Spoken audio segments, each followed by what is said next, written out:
आपने कहा कि वही रोल, वही ड्रामे और वही घिसे पिटे डायलॉग, लेकिन आप वही काम करती हैं, अब आप उसके खिलाफ हैं। ये क्या ट्विस्ट है? देखो, अब मेरी जो एज हो गई उसमें वैसे ही रोल्स इस एज के लिए कम लिखे जाते हैं। 26 आगे नहीं, आई एम 50।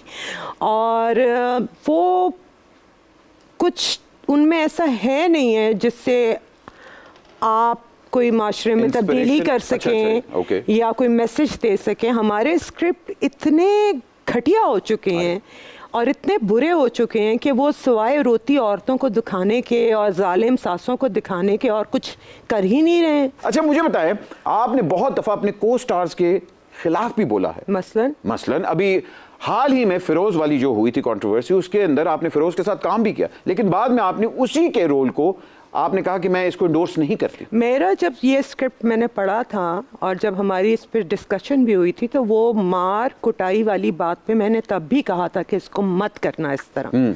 और मैंने फिरोज को ये बात कही भी थी कि इसको इस तरह मत करना, इसको बहुत लाइट तरीके से करना। एक बड़ा वायलेंट सीन था, बहुत वायलेंट सीन था। और लेकिन तब आपने क्यों नहीं वॉकआउट किया? बिल्कुल, क्योंकि उस वक्त मैं कमिट कर चुकी थी और मेरे वॉकआउट करने से सिर्फ मेरा पॉइंट नहीं बनना था, बहुत सारे लोगों का नुकसान होना था। अरे अच्छा। तो ये तो मैं नहीं कर सकती कि as professional I commit and then I walk out. मैंने अपना एहतजाज रिकॉर्ड करा दिया था और एहसन को भी मैंने ये बात की थी, लेकिन उसके बावजूद जो एक्टर है उन्होंने अपनी मर्जी की और उसका रिजल्ट देख लें फिर। हाय, और आपके खिलाफ रेजीम चेंज ऑपरेशन आ गया। Manu, welcome to the show. Classical singers Ustad Salamat Ali Khan से इंस्पायर होते हैं, प्लेबैक सिंगर्स मोहम्मद रफी से इंस्पायर होते हैं, गजल सिंगर्स मेहदी हसन से इंस्पायर होते हैं, रैपर किंदे तो इंस्पायर होते हैं? फारिश शफी से। और आपसे भी बचपन में तो आपके ईपी के गाने सुने हुए। हाय, बचपन में मैं अड्डा बुड्ढा भी नहीं की, मतलब तेरा है। मान दो अब नहीं, मैं भी आ जाएगा लाइफ में। मैं भी अभी अपनी 30s में हूँ। आज सुपर ओवर शो में इफ़त उमर ने बता दिया आई एम 50, लेकिन आज भी 20 की लग रही है। लेकिन तू अपनी क्यों नहीं उम्र सही दसता है? तू बचपन च नहीं बेटे, 55 हो गए।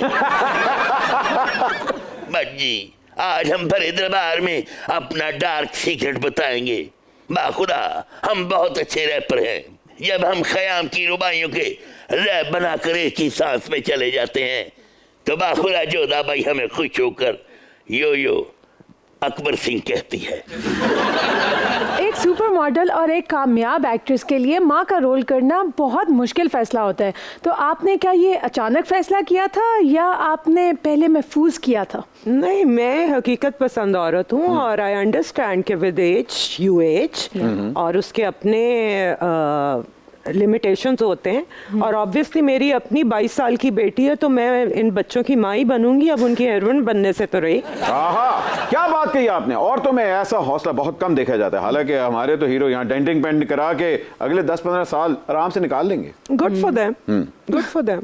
इफ़त उमर नसीरुद्दीन हमायूं बिन ज़हीरुद्दीन बाबर के फर्जंद अर्जमंद जलालुद्दीन मोहम्मद अकबर शुरू दिन से ही आपके बेमिसल हुस्न का दीवाना है। आपने कहीं मुझे अनारकली तो नहीं समझ लिया? बाखुदा झाड़ की सर्द रातों में तखय्युल की सर्द छीलों की तहों में उतरकर लफ्जों के मोती निकालकर आपके लिए माला परोई है। पेश कीजिए। साजिंदो, मेरे साथ ऐसे संगीत करो जैसे मियां शहबाज के साथ बिलावल भुट्टो कर रहे हैं।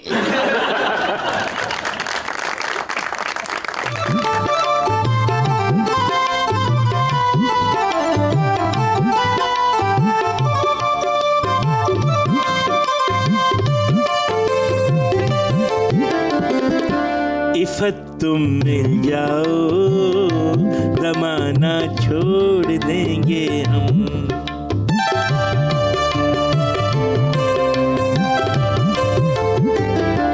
इफ़त तुम मिल जाओ, ज़माना छोड़ देंगे हम। तो इन जलसों पे और धरनों में जाना छोड़ देंगे हम। इफ़त तुम मिल जाओ, ज़माना छोड़ देंगे हम।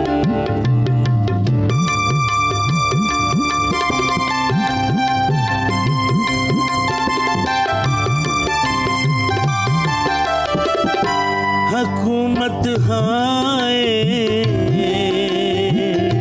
हुकूमत हम पे और कितना न जाने बोझ डालेगी हुकूमत बोझ डालेगी ये महंगाई यूं ही बढ़ती रही तो एक दिन मार डालेगी बचत के नाम पे खाना पीना छोड़ देंगे हम इफ़्फ़त तुम मिल जाओ कमाना छोड़ देंगे हम इफ़्फ़त तुम मिल जाओ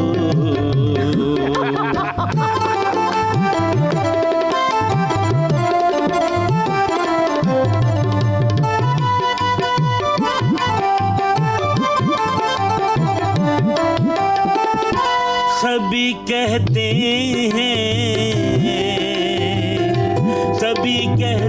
हैं कर्जों के सहारे हम नहीं लेंगे वो सहारे हम नहीं लेंगे हुकूमत मिलते ही सब कर्ज क्या इमदाद भी लेंगे